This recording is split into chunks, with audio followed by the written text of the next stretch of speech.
We are now live. I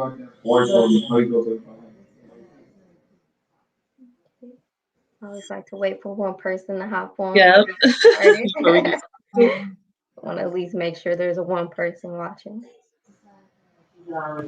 There's our one person. Let's get started. Okay, hello everyone. My name is Christine Rogers. I'm here at the Detroit Promise. We also have, Hi, my name is Christina, and I am a college advisor for the Detroit Promise. and we would like to thank you all for joining us and joining our Facebook Lives that we have every single Monday. And first, we're going to start off as usual with announcements. What's going on right now? So, if you aren't aware, please sign your Detroit Promise commitment form. It is so important that you all fill out that form if you have not done so. It is not too late. We know the May deadline has passed, but you can still fill out your commitment form. If you aren't sure how to fill out your commitment form, or if you aren't registered as a Detroit Promise student, please go to DetroitPromise.com, click on how to register, and get registered if you haven't done so. If you are a registered student, that means you should have received your commitment form through your email and through your text. So please check your inbox. If it went to your spam, check your spam for Detroit Promise emails, and that commitment form is there. But you should have received a text from us if your number is correct on your profile. And for the four-year students, Christina has some information for you all about your four-year verification. So, some four-year students, that means students that plan on starting out their college journey with the Detroit Promise at a four-year institution, you may have received a email from us notifying you that you must sign your four-year verification form. So this form is very important. I'm going to explain why and what it is. So the four-year verification form is being used to verify your status as an eligible Detroit Promise student concerning your residency requirements, your citizenship requirements, and the school that you making sure that you attended a school located in Detroit, and to make sure that your grades and your test scores match up for the Detroit Promise eligibility requirements. So you got this email because maybe your counselor or college advisor did not do the verification process for you. So you're going to have to do the verification process for yourself. So if you receive this email, please make sure that you do that for your verification form. If you need help with it, just go ahead and email us at info@detroitpromise.com, and we can definitely help you out and just walk you through the process. But it is urgent and it is important that you do it because it verifies your eligibility as a Detroit Promise scholar. So that's what it is. That's why it's important. So please get it done as soon as you can. And to add to that, I just want to mention our scholarship is not competitive. So what that means is you're not competing for a spot to receive the Detroit Promise. If you meet the eligibility requirements for the Detroit Promise, you will receive the Detroit Promise. This is just a step to verify that you actually do meet the requirements. But rest assured, if you do meet the requirements just by living in Detroit for 4 years, attending a high school in Detroit for 4 years, having the GPA requirement for the school that you apply to, and the SAT score for the school that you apply to. And if you have any more concerns about what is the SAT requirement, go to DetroitPromise.com, check those SAT updates out. But you do not have to worry about receiving the Detroit Promise if you meet the requirements. So it's important that you understand whether or not you meet the requirements, because if you're applying to a school where you don't meet the requirements, then yes, you would not receive the Detroit Promise. But if you are applying to a school where you meet those requirements, you will receive it. You will never receive an email from us saying, you got the Detroit Promise or anything like that, because if you meet the requirements, you will receive it. You're not competing with other students for this scholarship.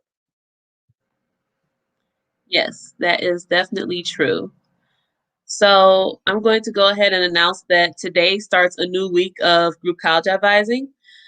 I am happy to say that plenty of students have come into group advising and have benefited from the resources that we present and the ideas that we discuss. So please come to group college advising. The Michigan First Credit Union Scholarship just opened today. The actual essay/video prompt was announced because you may write an essay for the scholarship or you may record a video if you are a better speaker than writer. So please go ahead and check out the scholarship right at this link here. It is open, so it is due in the first week of June, I believe. So it's a very good opportunity to look into. And if you would like help or feedback with your application, go ahead and email us at info@Detroit Promise or come to Group College Advising for more help. Yes. And another thing we'd like to mention is the May 1st deadline that was extended for the FAFSA has passed, but you can still submit your FAFSA. You have until June 30th to submit your FAFSA to still get federal aid. So please submit your FAFSA as soon as possible if you have not done so. You already missed one deadline. Don't miss the second one. Get it filled out as soon as possible. If you need any help doing that, please reach out to us. We are more than willing to help assist anyone who needs help getting that FAFSA completed. The website for the FAFSA is right here on the screen if you need it. And we'll also drop our email inside of the comments for you all to reach out if you need any assistance with that. And now we're going to go into what we're here to talk about outside of our announcements that we do every week. This week, we're talking about making a decision. The May 1st deadline did pass. So some of you all have probably already made your decisions on what school you're going to attend. But for those of you who have not made that decision yet, please do so. It's so important that you get started with enrolling in your school and planning out what your future is going to look like. So you can still apply for schools if you have not done so. Schools are still accepting applications, but it's important that you get those applications in as soon as possible. You update your FAFSA to have that school that you're applying to or that you plan on enrolling in on your actual FAFSA so you can get that financial aid process started. And then also make sure that school does not have a May 1st enrollment deadline. Make sure that school is still accepting application. If you have a list of schools in your head, but you haven't checked whether or not their application deadline has passed, please do so. Schools' deadlines will be passing. All schools do not have open or rolling admissions in which you can apply throughout the year. So please make sure that you are meeting those deadlines that schools have. So when it comes to making a decision, it's so important to consider a few different things, but you also want to write down what those most important factors to you are with choosing a college. So thinking about your tuition costs. How much does it cost to go to that school? Will I be able to receive the Detroit Promise there? And another thing, your Detroit Promise cannot be applied to your financial aid. I know some of you all might be feeling like, I don't want to make a decision on school because I don't know if I'm going to receive Detroit Promise. If you do not fill out that commitment form, that school will not know that you want to use Detroit Promise there, and that will not be applied to your financial aid. So you have to sign that commitment form to even have that the tuition and mandatory fees covered at that school to have that recognized on your financial aid package. So please sign that commitment form. So if that is something that is holding you up, not knowing whether or not you can afford to go to that school, sign your commitment form so that school can recognize you as a Detroit Promise student, and that can be applied to your financial aid. It won't be done. It won't get done before you sign that form. Okay. So thinking about tuition costs, also thinking about what is the class sizes like? Do I want to go to a school where I'm going to sit in a lecture hall with hundreds of people, or do I want to be in a smaller classroom where I can really interact with my professor? Those are things that are going to help you succeed in the classroom. Having good grades in your academics is going to be important when you're going to college. Then also thinking about what opportunities are actually available at that school. A lot of students are applying to schools because they're just schools that they heard of, but schools that showed up to their school. Make sure that school actually aligns with what you want to do and what opportunities you want. Do you want to study abroad? Do you want to participate in certain organizations? Are you interested in research? Is that school a research heavy school? Thinking about demographics also. So who makes up this campus? How many percentage of people there are Black, white, Hispanic, Asian? Thinking about gender, thinking about, even religious demographics. Am I going to be able to practice my religion on that campus comfortably? That's things that you want to think about in terms of making a decision on a school. And then also thinking about campus life. What things are available there that, you would like to do to make you fit in socially, or that will make you happy while you're on campus? And then also looking at student outcomes. So looking at those retention rates. So what students are graduating from that school, how many students drop out after the freshman year. And you also can look at those numbers based on race. So how many students graduate from that school that are Black versus how many students that are white. Those are things that you want to pay attention to, because that shows you whether or not a school is able to graduate students, or whether or not that school has a very high transfer culture. So people start there, they end up transferring to a different school, or they drop out completely. And those are things that might help affect your decision. And then Christina has some things that she wants to add to about what you can consider when choosing a college. So all the points that Christine laid out are very important when you are choosing the right college or university for you. Some other factors that you may want to consider is maybe you want to consider the distance. Like, how far away is this school? Even though it's still in Michigan, if you're from Detroit and you are choosing to attend Grand Valley State University or Michigan State University, well, that could be anywhere from 2 hours to 3 hours away that you are moving from home.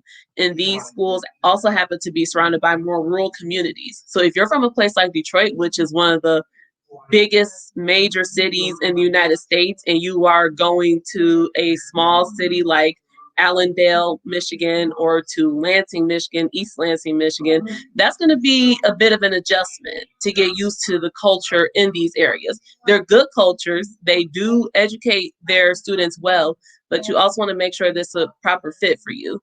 So some other things that you may want to consider is the culture of the school that you are going to.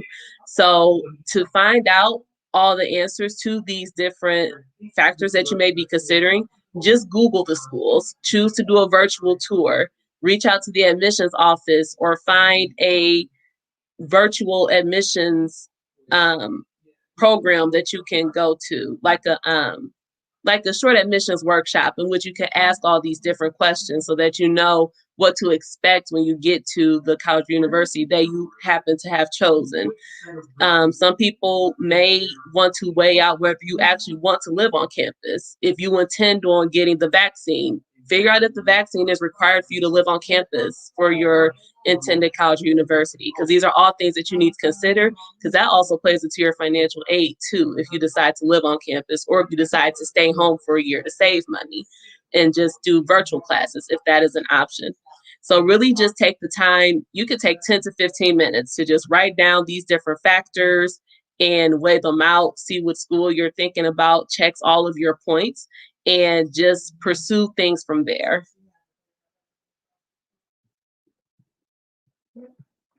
Okay, thank you for that. And if you all have any more questions, if you want to dig deeper into how to make a decision, maybe you're contemplating between two different schools and not sure which one you should choose, definitely reach out to us. You can still join group advising or set up a meeting with our college advisors to help you make that decision if you need help.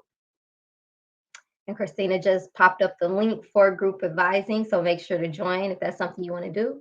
And then also, just to mention resources for you all, go to the Detroit College Access Network. There are summer programs, summer jobs that are listed on there. There are scholarships if you need more money for school. Some of the work has already been done for you. A scholarship list has been put together by DCAN. Some of the scholarships are still open, so please visit their websites and look at those scholarships that are available. Take advantage of those summer opportunities that you can apply for. The summer is not time to chill. It's not time to get relaxed. Still work to be done. You still want to keep pushing and get ready to enroll in having a summer job or some type of summer program can definitely help keep you on track and get you prepared for that transition to college.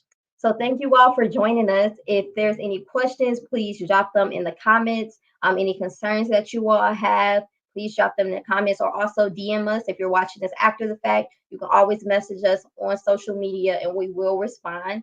But thank you all for joining us today, and we're going to say goodbye.